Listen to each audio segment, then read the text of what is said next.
Warren Buffett and Berkshire Hathaway had their annual shareholder meeting and disclosed the moves that they made in the market recently.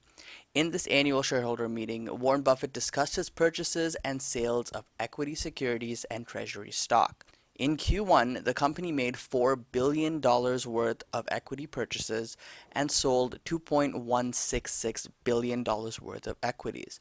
Then in April, so far in Q2, they made another $426 million in purchases, but sold a whopping $6.5 billion worth of equities. Now, when pressed further on what he sold, Buffett disclosed that they exited their complete stake in all airline stocks. I'll now turn it over to Warren Buffett to give you his reasoning and rationale as to why he felt this decision was necessary. Remember to like and subscribe to this video if you're brand new here. But without further ado, here's Mr. Buffett. The first question, though, comes from one that just came in based on the comments that you were actually saying. This is a question that comes from William Lewis. He said, please, did I understand correctly, Mr. Buffett, to say that Berkshire Hathaway sold its interests in 4 different airlines? And if so, can you name them?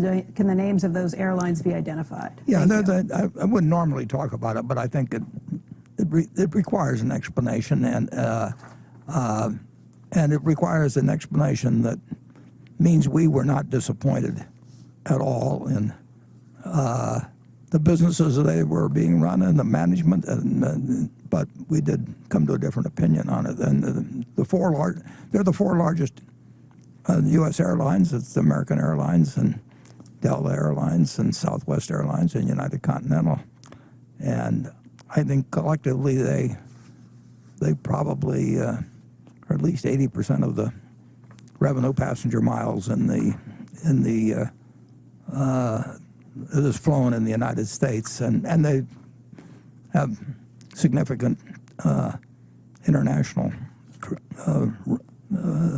flying too, excluding Southwest. So we like those airlines. But we don't. I like the world has changed for the airlines, and I don't know how it's changed, and I hope it corrects itself in a reasonably prompt way. I don't know whether the Americans have now changed their habits or will change their habits because of an extended period, if it happens that we're semi-shut down in the economy. I don't know whether the trends toward what people have been doing by phone. I mean, it's been 7 weeks since I've had a haircut. It's been 7 weeks more than 7 weeks since I put on a tie or anything. I've been just a question of which sweatsuit I wear. So who knows how we come out of this, but I think that there's certain industries, and unfortunately I think that the airline industry, among others,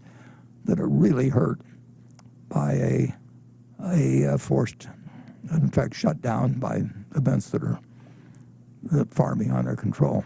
Greg, would you like to add anything? Really nothing to add, Warren. Okay. Well, we got another Charlie here.